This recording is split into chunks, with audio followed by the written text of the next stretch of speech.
So zählen wir normalerweise runter, wenn es losgeht. Ja, aber das mache ich, das ist mein Job. Nimm mir nicht meinen Job weg. Also, 3, 2, 1. Herzlich willkommen, Sarah. Herzlich willkommen, Chris. Ich bin gespannt, in welcher Folge du es schaffst, einfach mal meinen Namen normal auszusagen, ohne dass ich denke, dass ich irgendwo anders bin. Wo bist du denn? Ja, weiß ich nicht, wo man den Namen so ausspricht. Auf jeden Fall nicht in meinen Gefilden. Okay, aber ich habe deinen Namen gesagt. Also, herzlich willkommen zur neuen Folge von FFC. FFC, Ja. ist das der neue Name? Das hat der Christoph gesagt, von urcenter.de. Junghans Uhr, gekauft bei urcenter.de. Könnt ihr uns eventuell nächstes Mal noch einen Rabattcode zuschicken? Ja, FFC 20. Ja. Hallo an Christoph und allen anderen Zuschauern, Zuhörern. Ja. Wir haben eine neue Woche gehabt. Die ist vorbei. Wow. Und jetzt ist Freitag, kurz vor Feierabend. Die Currywurst steht auf dem Tisch. Chris hat sie gekauft, Leute. Eine vegane für mich. Ich hoffe, sie ist vegan. Und eine normale für sich selber. Eine doppelte. Eine doppelte. Und, das Bier fehlt. Das Bier fehlt? Bitte. Ich habe Probleme mit dem Kühlschrank. Guck mal, wie clever ich war. Ich habe die Tür einfach zufallen lassen. Ja. Sehr gut. Und wo ist der Öffner? Ja, jetzt kommt niemand an den Öffner ran, weil wir beide nicht größer als steh nicht 1,70 auf. sind. Also. So, also. Neue Folge. Neue Woche, neue Folge, alte Woche. Heieiei. Ja, hier bitte für dich. Vielen Dank. Kein Problem. Jetzt kommt was ich schon immer mal machen wollte. Bitte nicht wieder verletzen. Sarah hat das vorhin geschafft, als einzige weltweit sich an einer an der Kühlschranktür den Finger einzuzwicken. Auf die neue Folge. Und das ist jetzt auch genug Gequatsch und genug Intro, oder? Ja. Kommen wir direkt zu den ersten wichtigen Themen des Tages. Okay. Oder vielleicht auch nicht. Doch. Ja. Es ist nämlich wieder was passiert in dieser Woche. Rein business-technisch gesehen, wo ich wieder mal erschüttert war. Willst du meine Erschütterung hören? Erzähl. Ich führe ja aktuell relativ viele Gespräche mit potenziellen Neukunden Okay. und auch sehr bekannten teilweise. Also das sind jetzt nicht nur unbekannte Firmen. Und es ist immer wieder erstaunlich, wie wenig Firmen sich darüber im Klaren sind, was sie eigentlich brauchen. Also in ihrem Marketingmix. Okay. Was sie tun müssen, um erfolgreich zu sein. Also wie soll ich sagen, der Gedanke oder das, was sie glauben zu brauchen, ist oftmals, wenn dann jemand mit Erfahrung eben mit ihnen spricht, überhaupt nicht der Fall. Also es ist viel öfter so, dass das Wachstum eigentlich in ganz anderen Bereichen und Kanälen liegt, als sie das glauben. Zum Beispiel, jetzt hatte ich ein Gespräch mit einer großen Consulting-Firma, die sich Content von uns runtergeladen hat über Suchmaschinenoptimierung. Und Können wir das hier direkt wieder verlinken? nein, wir dürfen nicht immer alles verlinken. Okay, sorry. Und auf jeden Fall, in diesem E-Book geht es eben darum, wie SEO-Budgets sich aufbauen, wie viel kostet der ganze Spaß eigentlich. Und diese Consulting-Firma, die Geschäftsführung, hat sich dieses E-Book runtergeladen. Und nach einem ersten Gespräch mit mir war die Geschäftsführung auch davon überzeugt, dass sie SEO braucht. Das Problem ist nur, die Ambitionen und die Ziele, die sie hatten, sind mit SEO gar nicht zu erreichen. Also zumindest nicht in den nächsten 6 bis 8 Monaten aus meiner Sicht. Und sie hatten aber, wie es halt immer so ist, Firmen brauchen jetzt Erfolg und nicht in 6 bis 8 Monaten. Außer du hast eben so eine ganz klare Vorstellung, wie und wann du deine User abholst. Thema User Journey und Buyers Journey, wo wir uns, also Customer Journey, Users Journey, Buyers Journey, Customer Journey, also die ganze Journey. Okay. Haben wir auch schon oft besprochen. Wenn man sich darüber wirklich zu 100% im Klaren ist, dann kann man auch wissen, für was man SEO zum Beispiel einsetzen möchte. Aber viele Unternehmen haben eben noch eine ganz falsche Vorstellung, wie, wir holen uns halt jetzt Traffic über Google. Okay, aber das liegt ja wahrscheinlich eher daran, dass die Unternehmen nicht wissen, was sie brauchen und dann einfach mal schnell googeln und sagen, oh, jetzt brauchen wir SEO oder nicht. Ich meine, das ist ja nicht jeder Spezialist im SEO-Bereich. Ja, das stimmt, aber das glaube ich nicht, sondern das hat wieder was, also das hat was, ich glaube, mit Zeit zu tun. Also, dass viele erfahrene Unternehmer auch immer noch das Gefühl haben, dass SEO halt genauso funktioniert wie 2005 bis 2010. Das heißt, wir machen jetzt was und in 3 Monaten geht's ab oder viel früher, vielleicht in 2 Monaten bekomme ich die krassen Rankings und dann bleibe ich auch da und dann scheffel ich Millionen damit. So wie, also gerade die eben schon länger dabei sind, die haben die Zeiten ja noch mitgemacht. Okay. Also wo das so war. Und ja, das hat sich aber natürlich komplett geändert. Aber dann haben sie ja schon SEO gemacht, oder nicht? Nee, das muss nicht sein. Du kannst ja genauso jemanden kennen, der das gemacht hat, der dir okay. aus der alten Zeit berichtet. Oder schau mal, du hast dich vor 5 Jahren mit jemandem unterhalten, der dir gesagt hat, wie schnell er für was gerankt hat. Und dann denkst du natürlich, okay, grundsätzlich Google, also organischer Google-Traffic, den muss ich nicht bezahlen. Ne, der kostet ja nicht pro Klick. Das war ja immer das Spannende oder ist ja das Spannende an der Suchmaschine. Und natürlich auch, dass ich sehr breit, also ein sehr breites Keyword-Spektrum abbilden kann. Aber halt dieses Wissen ist überhaupt nicht in der Mitte angekommen von Unternehmern, dass, also erstens, dass ich organischen Traffic nicht mehr in der ersten Regel einfach nur für Kaufen-Intent-Keywords benutzt. Ja. Also hatten das ja schon mal, Sneaker kaufen, Kleid kaufen, was weiß ich, Tennisschläger kaufen. Klar, damit machst du noch Geld, aber du kannst SEO eben ganz anders einsetzen. Und das wird halt immer, also für mich gerade in den ganzen Gesprächen, die ich führe, immer deutlicher, dass sehr viel, also was heißt Halbwissen, aber sehr viel davon ausgegangen wird, ja, ich brauche halt einfach SEO in meinem Marketingmix. Das brauche ich einfach. Und vom Grundsatz her ist das auch komplett wahr. Ja. Aber du hast natürlich, du bist natürlich begrenzt von deinen Ressourcen. Wenn du jetzt eine Riesenfirma bist oder eben eine, die gerade 10 Millionen eingesammelt hat, die sich vielleicht auch mittelfristig schon Gedanken macht, okay, wie können wir Organic einsetzen, um zu wachsen oder eben um die Fragen unserer User zu beantworten.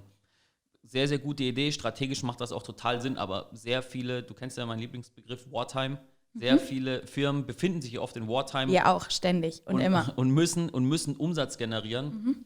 Und dann gibt es halt gerade zum Beispiel im B2B-Lead, in der B2B-Lead-Generierung ganz andere Möglichkeiten. Da ist Content ganz zentrales Thema, mit dem du dann auch in einem halben Jahr rankst. Aber wenn du den Content erstellst und lässt ihn liegen, dann kannst du halt nicht erwarten, dass der irgendwas für dich macht, sondern den musst du dann bewerben.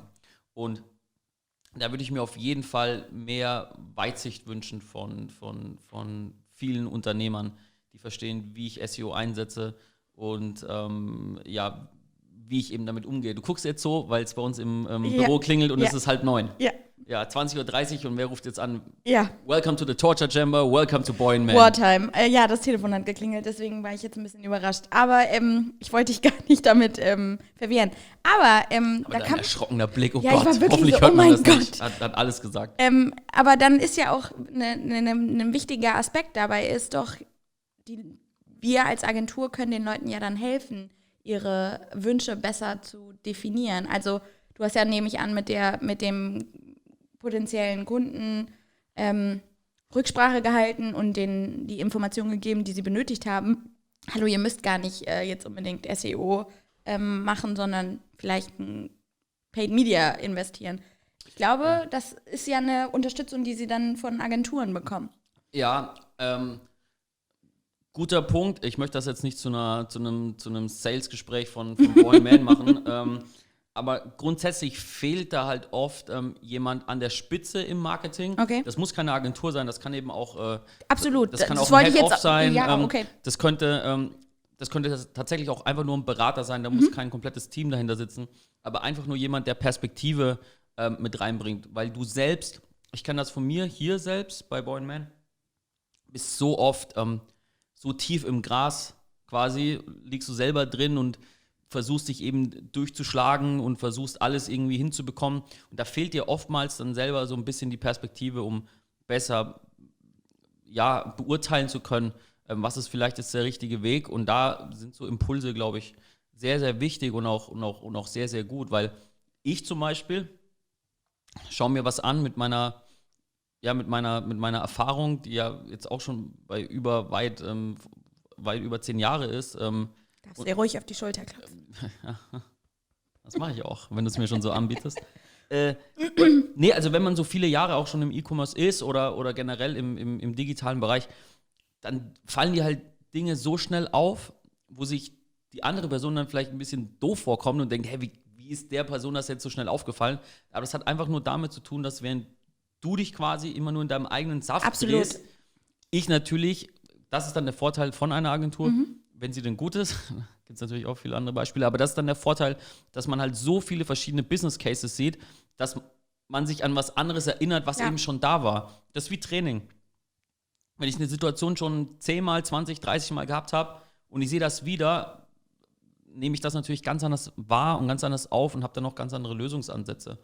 Und das fehlt.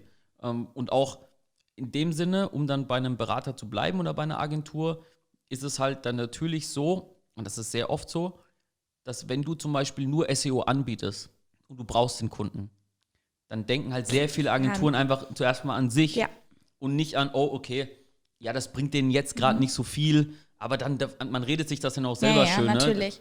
Ne? So schlimm ist es ja gar nicht. Und das bringt denen ja auch was. Aber die Wahrheit ist oftmals, und deswegen haben wir uns zum Beispiel breiter aufgestellt, weil das eben oftmals nicht reicht. Weil du hast ganz viele Business Cases, wo man sich denkt, ja klar, technisches SEO sollten wir machen, wir sollten es auch gesund aufstellen, man kann auch einen Contentplan machen, aber wenn die jetzt wirklich Erfolg haben wollen, dann müssen die Instagram-Ads machen. Dann stehst du nämlich da und sagst, ja scheiße, ich habe aber niemanden für Instagram-Ads. Und so entwickelt sich das dann, dass du sagst, okay, zum Beispiel eine Agentur, übrigens, um da mal eine Lanze zu brechen, wirklich starke 360-Grad-Agenturen, digitale Agenturen, sind halt eine wahnsinnig gute Lösung, weil du halt für so viele Bereiche tatsächlich Expertisen hast und in der Geschwindigkeit, in der sich halt aktuell alles bewegt, brauchst du das eigentlich auch. Weil du kannst nicht so langsam sein. Du musst sehr, sehr schnell sein, du musst auf Trends auch reagieren können. Also dieses Verstecken und sagen, ja, wir machen jetzt nicht jeden Trend mit. Ja, das sind halt dann auch die am Ende auf der Strecke bleiben, weil sie es einfach nicht verstehen. Und weil du weißt ja, die Kids von heute. Ja, hatten wir. Du kennst die Geschichte. Und TikTok hatten wir auch. Ja, denen ist das halt egal. dann machst du halt den Trend nicht mit, aber dann bist du halt auch nicht konkurrenzfähig ab einem gewissen Punkt. Abschließend, ich möchte das nicht in die Länge ziehen. Absolut guter Input, den du uns allen gegeben hast. Danke. Gerne.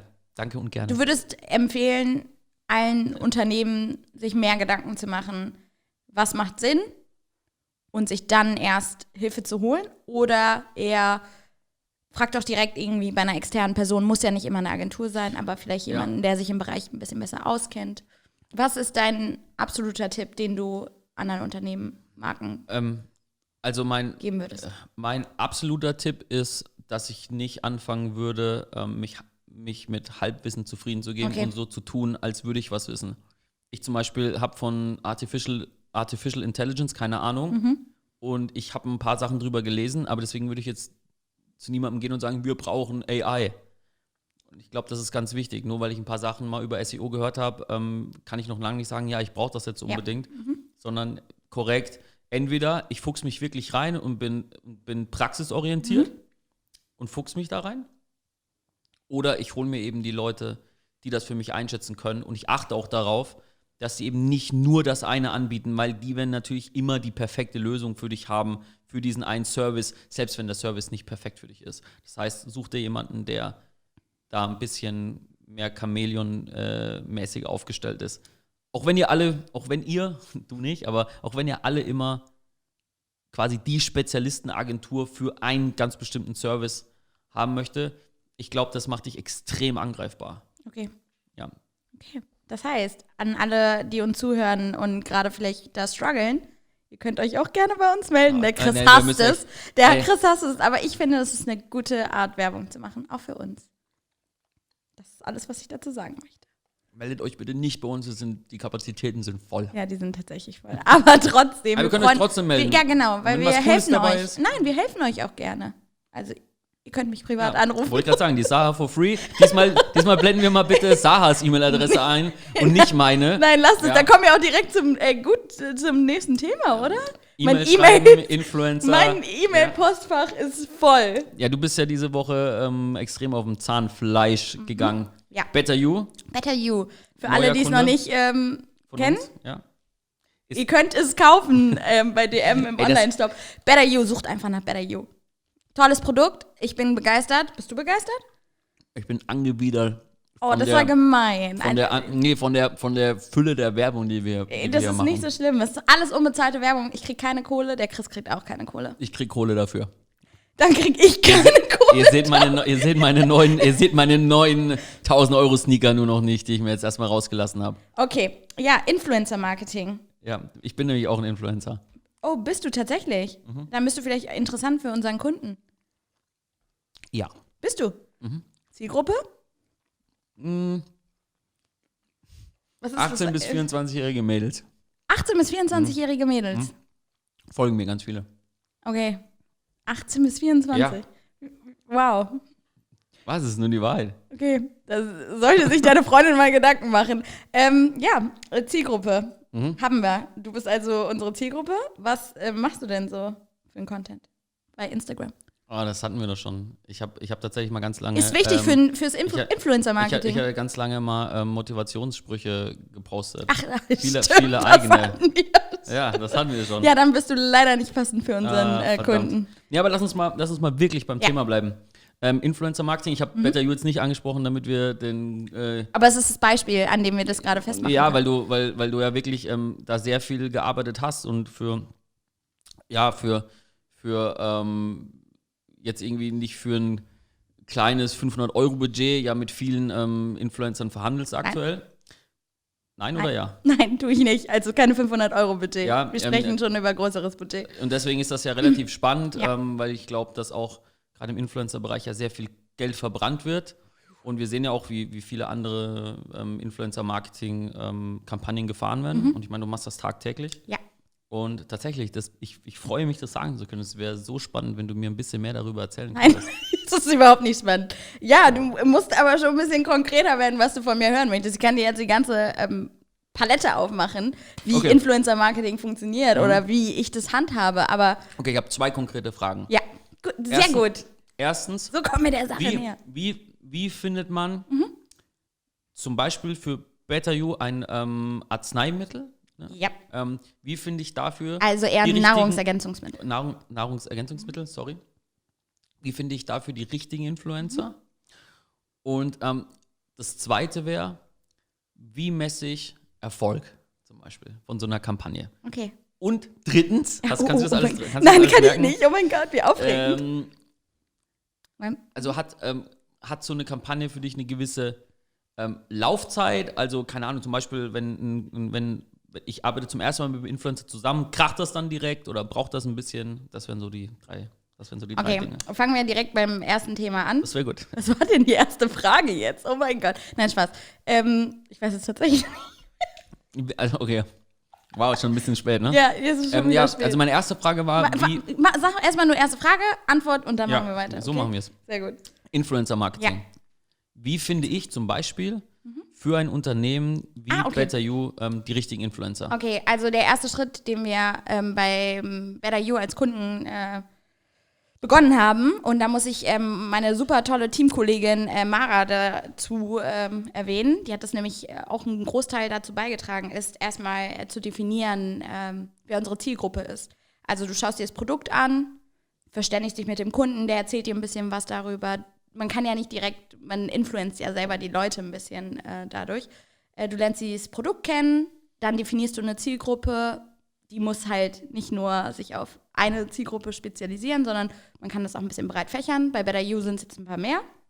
Wir haben jetzt, ist das dann wie ist das dann auch datengetrieben, die Erfassung von der Zielgruppe, oder? Wir haben ja noch keine Daten gehabt, daher haben wir ein bisschen hypothetisch gearbeitet. Aber wir haben mal geguckt, Nahrungsergänzungsmittel, wir haben uns auch angeguckt, was der Markt so hergibt, wer da so arbeitet. Ein großes Unternehmen, was Nahrungsergänzungsmittel gerade bewirbt, hat schon relativ viele Influencer, die da jetzt schon auch geblockt sind. Da guckt man, was da geht, was funktioniert hat in der Vergangenheit und entscheidet dann. Wir haben unsere Zielgruppen sind zum Beispiel Lifestyle-Influencer, Fitness-Influencer, Mami-Influencer. Wir haben das ein bisschen breit gefächert und geguckt, was da möglich ist. Darf ich fragen, warum ihr das breit gefächert habt? Weil wir uns selber die Option lassen wollten. Zu gucken, wer performt am besten, welche Gruppe an Menschen interessiert sich für das Produkt. Wir können das gerade nicht abschätzen. Also man muss vielleicht dazu nochmal sagen, dass das Produkt aus England kommt. Jetzt als eine Markteinführung. Eine Markteinführung in Deutschland. Wir müssen alles testen und probieren und gucken, wie es läuft. So sind wir an die Sache rangegangen und dann die richtigen Influencer zu finden. Man kann irgendwie abschätzen, wer gerade gut performt. Du siehst es einmal an den Followerzahlen, du siehst es am Engagement der Community von den jeweiligen Influencern. Wir haben da schon relativ große. Ich habe letztens, glaube ich, gelesen, dass Lena Meyer-Landrut in Deutschland ziemlich erfolgreich ist mit dem, was sie tut. Gut, mit Lena Meyer-Landrut würden wir jetzt nicht zusammenarbeiten, weil es nicht passt. Aber es gibt gewisse Leute, die da ganz gut passen. Fitness-Influencer zum Beispiel. Die supplementieren, ein Großteil von denen. Und ich meine, wenn du supplementierst und ein neues, innovatives Produkt hast, und Better You ist ein innovatives Produkt, haben die Leute auch wahrscheinlich Interesse daran, dann mitzuarbeiten. Okay, aber also rein jetzt von der Entscheidung her, das ist dann Bauchgefühl und einfach nur Followerzahl und Engagement, that's it? Erstmal. Okay. Dann erstellst du idealerweise eine Liste an Influencern und schaust dir dann natürlich, kontaktierst die Influencer und dann ist es natürlich wichtig zu sehen, wie die Insights sind. Denn ohne Insights funktioniert das Ganze nicht. Demnach erstellen die Influencer auch ihre Preise, ihre Preisvorstellungen und dann guckt man. Okay, also man arbeitet quasi nie mit einem Influencer zusammen, bevor man nicht diese Insights sieht. Richtig. Okay, und welche Insights sind genau in das den fragen Insights? sehr viele Leute, vor allem kleinere Influencer. Sagen immer so, ja, welche Insights braucht ihr denn? Und es ist super wichtig, das wirklich zu kontrollieren, weil das sind manchmal Screenshots von den Insights. Wenn du ein Business-Profil hast, also die haben meistens auch ein Business-Profil. Du hast wahrscheinlich auch ein Business-Profil. Ja. Da siehst du auch deine Insights, da sieht man die Aktivität, die Zielgruppe und den Content.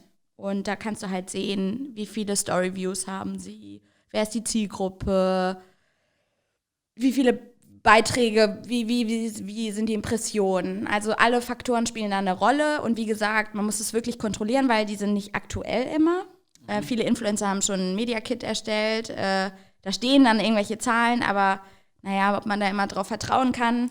Ich hatte schon Influencer, die mir ihre Insights geschickt haben und dann habe ich die abgeglichen und die haben halt nicht gepasst. Und es ist dann schon ziemlich enttäuschend, wenn du dann irgendwie ein Angebot bekommst von 3.000 € und du weißt, ey, die Person wird nicht performen können.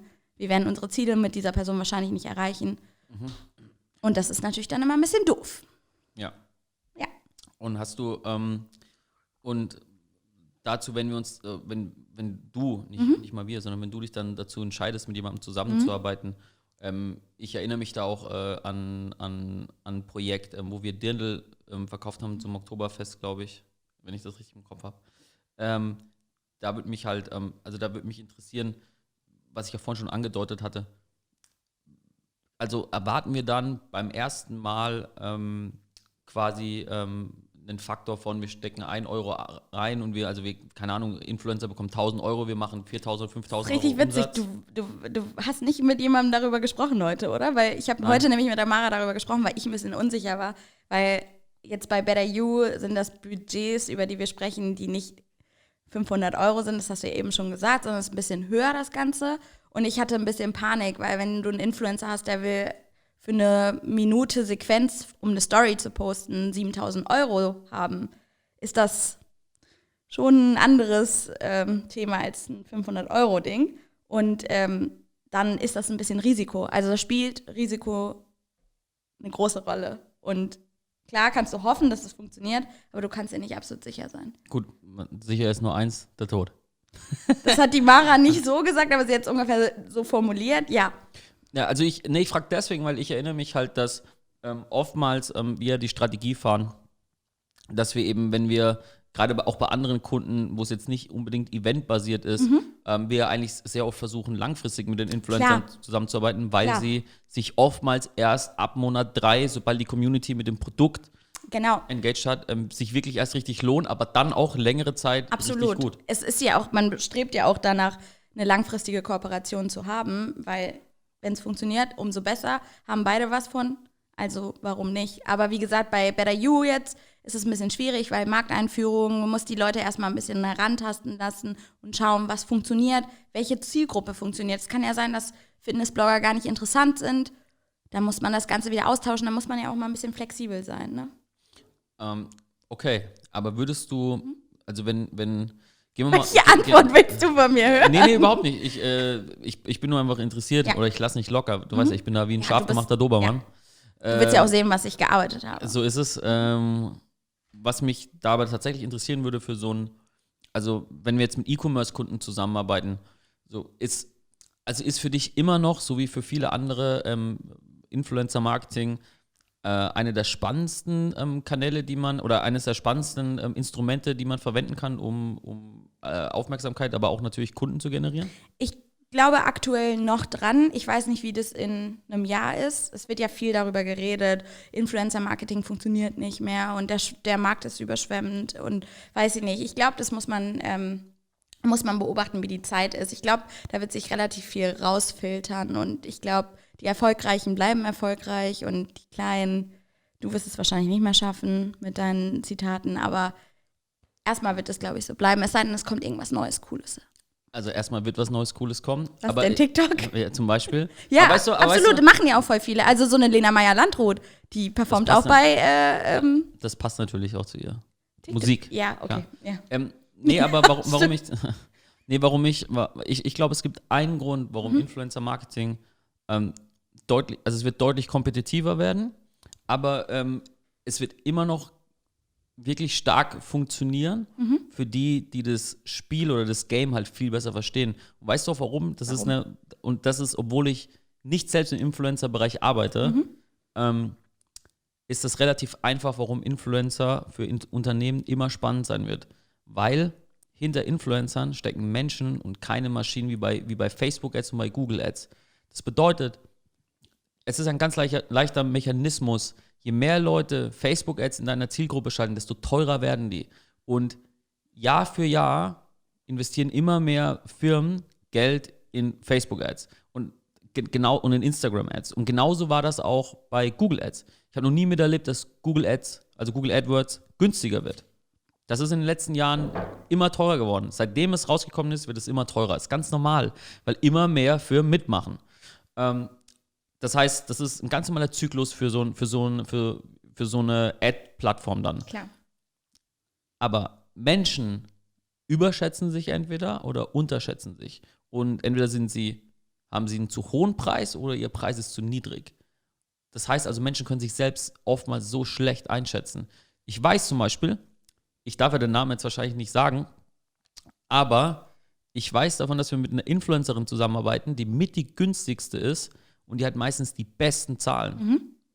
Ja. Ja, wie kann das sein? Also weißt du, und das lohnt sich. Und davon brauchst du halt weil viel sie wird mehr. sich ja irgendwann anpassen, weil sie sehen wird, wie der Markt wächst. Also Ja, aber das ist egal. Das ist ja bis zu einem gewissen Punkt in Ordnung. Aber dann wirst du ja, eine aber andere irgendwann finden. ist es ja für dich als Unternehmen ja nicht mehr rentabel, wenn du auf einmal mit jemandem zusammengearbeitet hast, wo du irgendwie, keine Ahnung, 500 € im Monat bezahlt hast und in einem Jahr bezahlst du aber schon 3.000 € für sie. Und vielleicht lohnt es sich ja dann gar nicht mehr. Ja, das wäre ein krasses exponentielles Wachstum oder von ja, Kosten. aber die Preise sind wirklich, ich bin manchmal wirklich geschockt, wenn ich die Preise höre. Wirklich. Also, Ja, aber weil man natürlich am Anfang auch immer auf die sehr offensichtlichen geht, nehme ich an.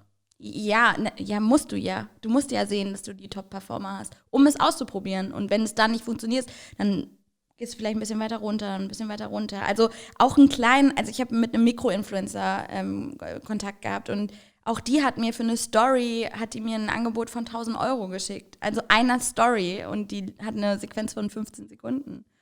Im Idealfall, wenn sie mir jetzt mehr dazu schenkt, wunderbar. Es gibt halt eben keine Preisliste, an die man sich irgendwie halten kann. Und das meine ich, deswegen ist es ein offener ja, Markt. Es ist ein offener nicht Markt, ein Tool, genau. wo man sagt, okay, es machen mehr Firmen mit und dann kostet es mehr. Es wäre ja wunderbar, wenn es sowas geben würde, ne? Nee, das wäre scheiße. Ja, es wäre ein bisschen transparenter. Für mich wäre es transparenter. Ja, aber das würde auch, wie gesagt, das würde dann immer geregelt werden. Klar, aber dann kann ja immer noch jeder individuell entscheiden, ob er das machen möchte oder vielleicht höher gehen möchte. Kann ja sein, aber Aber so genau eine das ist der Liste, Punkt. an der man sich ein bisschen herantasten kann und realistische Zahlen nennt, die man auch dann irgendwie nachvollziehen kann. Du musst dem Kunden ja auch Rückmeldung geben. Du musst dem Kunden ja auch erklären, warum Influencer A, nur weil er ein Top-Performer ist mit 2 Millionen, wir haben auch Influencer angeschrieben, die haben 2 Millionen Follower und die performen nicht gut. Also, Natürlich, ja, weil aber kommt ja klar, immer noch. es gibt ja Leute, die haben keinen Peil und dann zahlen Kunden, große Kunden zahlen dann denen das Geld. Und Ja, weil in großen Firmen sind erstmal die Impressions wichtig. Ja, okay. Und das Prestige. trotzdem ist es dann ja für andere Kunden, kleinere Kunden einfach schwierig. Ja, weil die machen natürlich die Preise kaputt. Ja, aber genau. das ist genau das. Genau. Aber das meinte ich ja. Dadurch, dass wenn auch dann deswegen ist es dann aber bei Influencern nochmal vielleicht ein bisschen einfacher, wenn du dann quasi mit mittleren oder mit kleineren zusammenarbeitest. Ist auch wirklich wichtig. Also das kann ich auch jedem empfehlen, das zu machen. Ein Mix aus allem. Absolut. Ja, genau, weil ich halt auch glaube, dass dann, wie gesagt, das war jetzt bei Facebook jetzt so und jetzt ist es natürlich bei den Influencern so, dass dann gerade so Beauty-Marken und so, ne, kommen halt da in den Markt mit Budgets, wo auf einmal die kleinen Startups, die dann auf einmal auch groß geworden sind, eben dadurch, dass früher noch keiner mit Influencern zusammengearbeitet hat, außer eben die Startups, die ja damit groß geworden sind mit Instagram, ja, das kannst du halt jetzt so nicht mehr machen. Dieses Zeitfenster hattest du wahrscheinlich vor 5 bis 7 Jahren noch ganz geil gehabt, also 2014 vielleicht, ja, kommt gut hin. Ich glaube eben nicht, dass der Hype eigentlich so abschwellt. Also ich glaube nicht, dass der jetzt unbedingt so viel weniger wird. Er wird nur ganz anders. Und auch da ist es so wie immer, jetzt kommt es halt wirklich drauf an, bist du wirklich gut im Einschätzen, wer performt oder wer nicht performt. Wer kann das besser einschätzen, wer verbrennt mehr Geld und wer setzt sein Geld effektiver ein. Richtig. Ja.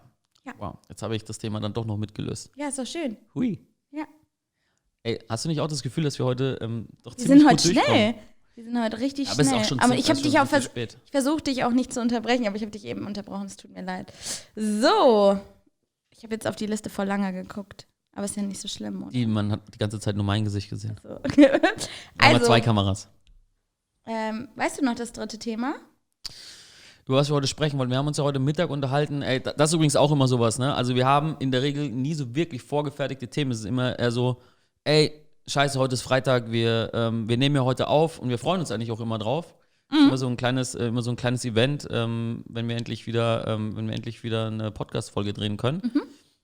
Aber und wir unterhalten uns oftmals schon Montag, Dienstag dann über Themen, die vielleicht sein könnte. Und dann sagen wir immer nur so, ja, lass uns doch mal Gedanken machen morgen. Und dann ist auf einmal Freitag. Und dann haben wir gesagt, ja, was machen wir jetzt eigentlich? Ja, was ist diese Woche passiert? Und so kommen wir dann meistens auf die Themen, was unter der Woche geschehen ist, was sich dann eben lohnt, darüber zu sprechen. Ich weiß jetzt zwar nicht, wie ich jetzt die Überleitung zu User Experience bringen kann.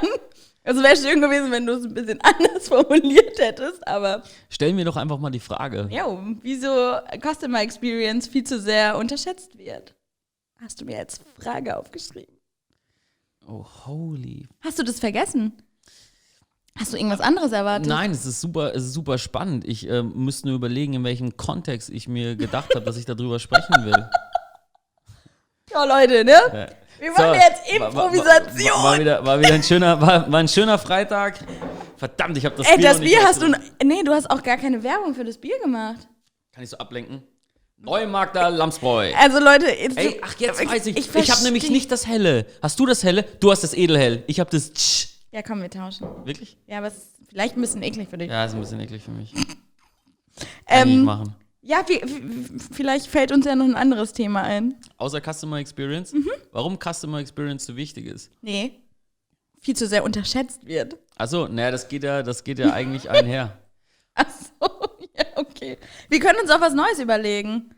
Du hast doch überhaupt gar kein Thema, was du jetzt Nee, habe ich auch nicht. Also wir können uns über Werbung und Über welche? Über alle, weil du einfach alles kaufst? Ich habe heute was Spannendes erlebt Ja? mit einem Kunden Okay. Oh. Darfst du darüber reden? in der Telefonbox. Es war dunkel. Wir haben eine Telefonbox. Ja, wir haben eine Telefonbox. Du weißt das, dass wir eine haben. isst deine vegane Wurst und hör mir zu, weil jetzt kommt der Wahnsinn. Nee, ich hatte heute tatsächlich ein Gespräch mit einem Kunden, wo es darum geht, dass der Kunde ist ein Reseller für Artikel. Ja, Wow. Ist jetzt ein bisschen schwierig, näher drauf einzugehen. Und, Also warte mal, die User Experience fällt jetzt weg. Oder? Ja, ich war mir jetzt einfach unsicher, ob ich das Thema tatsächlich noch anschneiden soll. Weil ich mich einfach wirklich frage, in welchem Kontext das stand. Warum Menschen User Experience, warum das unterschätzt wird. Oder warum das zu oft unterschätzt wird und warum das wichtig ist. Das wird mir irgendwie selbst nicht klar, warum ich das als Frage gestellt habe, weil User Experience vielleicht mit das Wichtigste ist, was es gibt. Ich glaube, ich habe sogar was ganz Gutes dazu. Weil Jetzt habe ich dich schon wieder unterbrochen, weil du das mit dem Kunden erzählen wolltest. Ja. Und jetzt du hast mir das komplette Thema weggerissen. Oh mein Gott, ja, also aber vielleicht kannst du abkürzen. Kannst du beide ganz schnell abarbeiten. User Experience Kunde. Es tut mir wirklich leid. Also ich habe das noch nie schneller abgearbeitet als jetzt. Komm, ich stopp die Zeit. Du darfst 2 Minuten über den Kunden sprechen und du darfst 4 Minuten über die Experience sprechen. Wow, aber ich hätte eigentlich viel mehr zum Kunden zu sagen als zur Experience. Ja, aber ist es interessant für unsere Zuschauer, Zuhörer? Alles,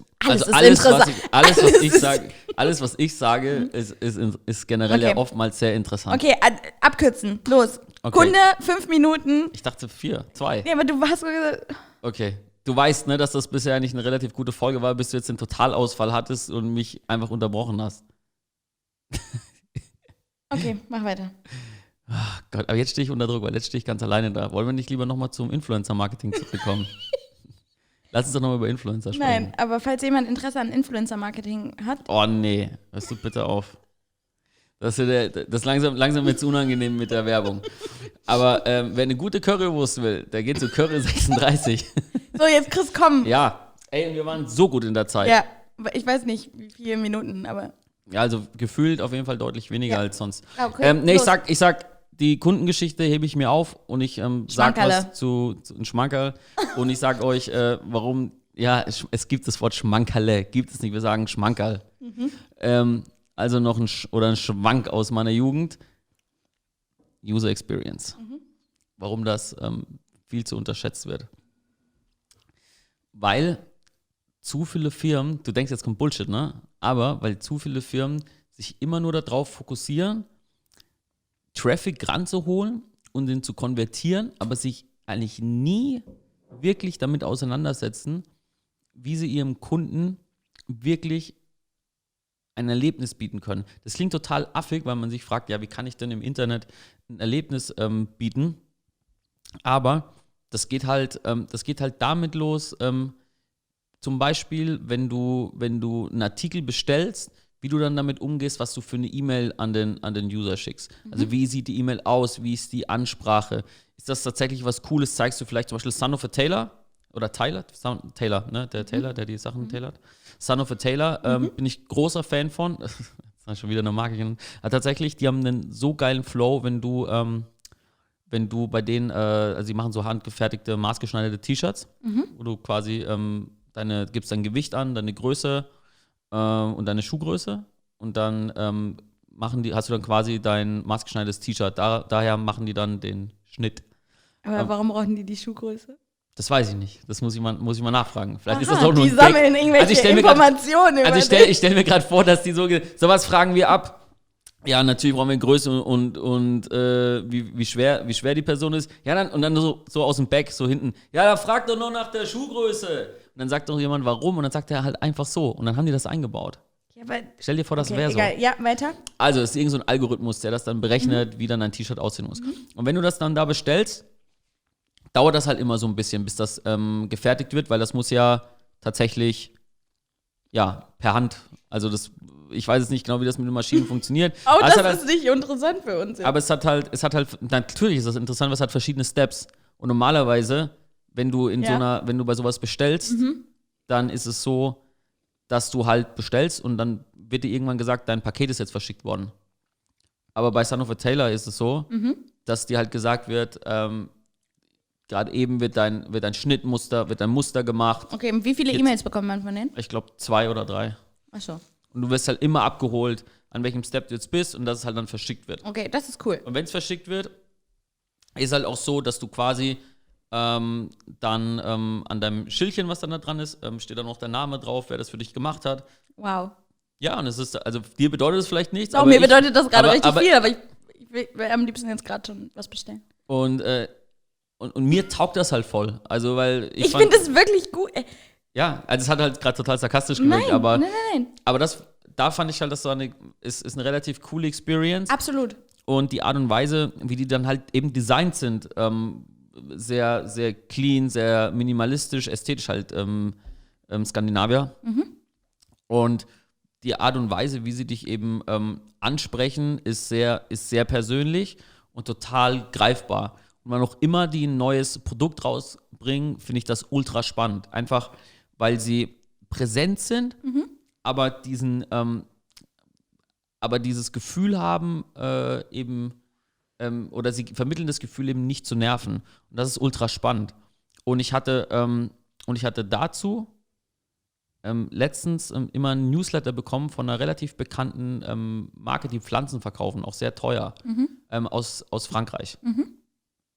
Und sind aber auch in Deutschland, glaube ich, relativ bekannt, verkaufen auch viel in Deutschland, haben ja auch schon Pop-Up-Store gehabt und so weiter und so fort.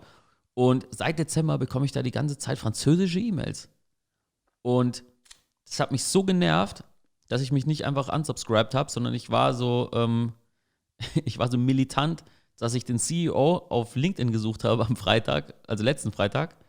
Und dem habe ich dann geschrieben und habe gesagt, ey, Alter, ich bekomme hier scheiß französische E-Mails, fix das mal. Und das ist ziemlich groß, das Unternehmen. Also ich glaube, die haben bestimmt auch jetzt schon also das Startup über 100 Mitarbeiter.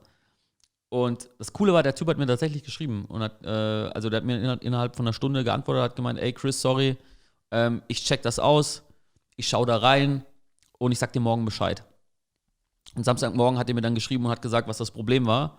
Und hat er gesagt, ey, Kacke, als wir eine Datenbank importiert haben, haben wir aus Versehen 1400 deutsche E-Mails mit in die französische Liste mit reingepackt. Und danke.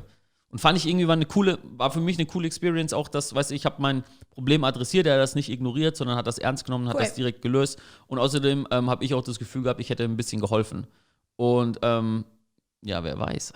Nee, aber das war tatsächlich cool. Und schau, ich habe auch nichts erwartet. Das heißt, ich habe auch ihm, glaube ich, eine relativ coole Experience gegeben. Wenn der irgendwann mal vielleicht eine Agentur sucht und sich daran erinnert oder irgendeinen Content von uns sieht und weiß, nur weil ich ihm geholfen habe, habe ich nicht erwartet, dass er mir jetzt einen Auftrag gibt. Oder eine Pflanze. Weil ich habe immer gesagt, dass wir unser Office damit ausgestattet haben. Aha, das hast du also auch noch hinzugefügt. Ich habe ja irgendwann gesagt, warum ich in diesem Newsletter bin. Vielleicht schickt er uns ja jetzt eine Pflanze. Ich glaube nicht. Vielleicht, wer weiß. Okay. Stimmt, wer weiß.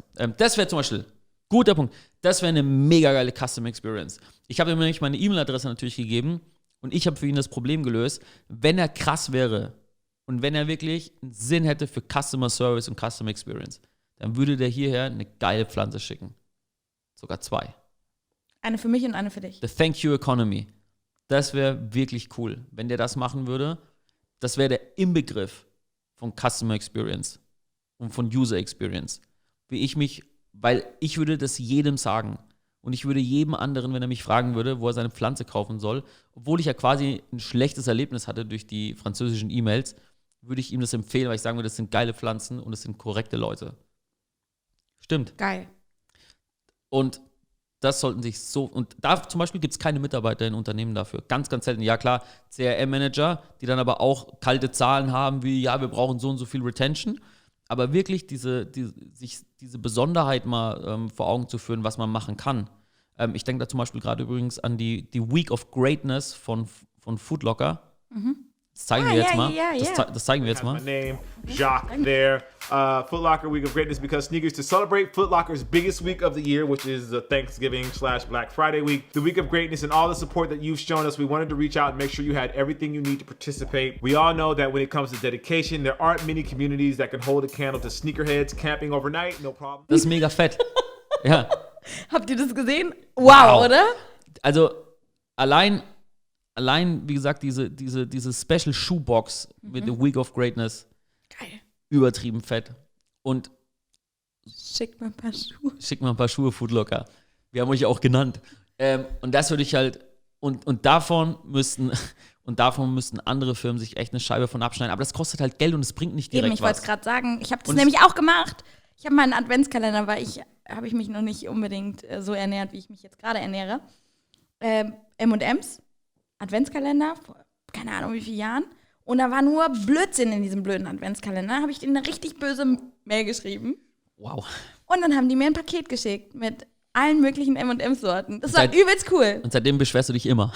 Nee, das tue ich nicht. Das mache ich nur bei ausgewählten Leuten. Aber ich habe das dieses Jahr nochmal gemacht, weil wir hatten einen M&M's Adventskalender und der war schon wieder blöd. Echt? Und weißt du, was passiert ist? Nee. Ich habe bis heute keine E-Mail zurückbekommen. Echt? Nicht mal mit einer Antwort? Entschuldigung. Ja. Echt? Und ich bin richtig enttäuscht. Ich werde nie Ja, wieder glaub Produkte ich. von denen kaufen. Glaube ich. Ja, das verstehe ich tatsächlich. Ja. Weil Customer, also diese eben, und das wird auch so unterschätzt, dass die Leute ganz vorne im Feld im Customer Service ja mit die wichtigsten sind, wie Leute mit über dein Unternehmen denken. Und das ist auch wichtig für kleine Unternehmen, nicht nur für Natürlich, große. wahrscheinlich umso Sogar wichtiger. umso wichtiger. Weil bei großen Unternehmen denkt man sich ja, okay, da sind 1000 Leute, der Telekom-Mitarbeiter zum Beispiel, dem ist das scheißegal. Klar. Wobei die ja auch schon deutlich besser geworden sind, muss ich mal eine Lanze brechen. Aber gerade dann ja bei kleinen Unternehmen, die auch übrigens die Möglichkeit haben, so viel persönlicher zu sein, da eben so ein bisschen Identität zu zeigen und auch mal eben um die Ecke zu denken, um zu sagen, wenn ein Kunde extrem unzufrieden ist, dass es eben auch ein bisschen unerwartet kommt. Zum Beispiel, da musst du nicht sagen, ey, da kannst du auch sagen, ey, wir kümmern uns um dein Problem, wir melden uns bald. Und anstatt dich zu melden, also dann über eine E-Mail, machst du direkt das Paket fertig, nimmst dann eine nette Karte und sagst, ey, wir hoffen, wir konnten dich überraschen und lass uns doch ein Feedback da. Ja. Und dann hagelt es auf einmal die 5-Sterne-Bewertungen und niemand checkt, warum in der Welt. Weil die Menschen sind da gar nicht so schlecht. Aber die meisten Unternehmen eben sind überhaupt nicht customer-orientiert. Ja, die stimmt. sind einfach nur KPI-orientiert. Hast du Und recht. wie kriegen wir den Return on Invest und nicht, wie können wir die geilste User-Experience liefern. Und deswegen ist das massiv unterschätzt, weil wenn du, und das ist, glaube ich, ein guter Abschluss für heute, Ja. wenn du in der Lage bist, auf kurzfristigen Profit zu verzichten, um langfristige Profite, die viel höher ausfallen, dich zu fokussieren, wirst du maximal gewinnen, besonders in der heutigen Zeit, weil jeder nur kurzfristig denkt. Also wenn du eine der wenigen Unternehmen bist, die eben das verinnerlichen können, sagen können, wir sind 100% für unseren Kunden da. Amazon, das ist das beste Beispiel. Die geben jetzt also weißt du, die haben die krasseste Experience aller Zeiten geliefert. One-Day-Shipping, Same-Day-Shipping, Prime. Ich meine, die haben nicht mal anständige, also das ist heute wahrscheinlich anders, aber in ihrer Anfangszeit, die hatten aus alten Türen ihre Schreibtische, weil sie gesagt haben, wir wollen unseren Kunden die besten Preise bieten. Das war mit die krasseste Customer Experience, dass sie jetzt eine eigene nicht Logistik, sondern, nenn's mir, Postdienst. Wie nennt man das?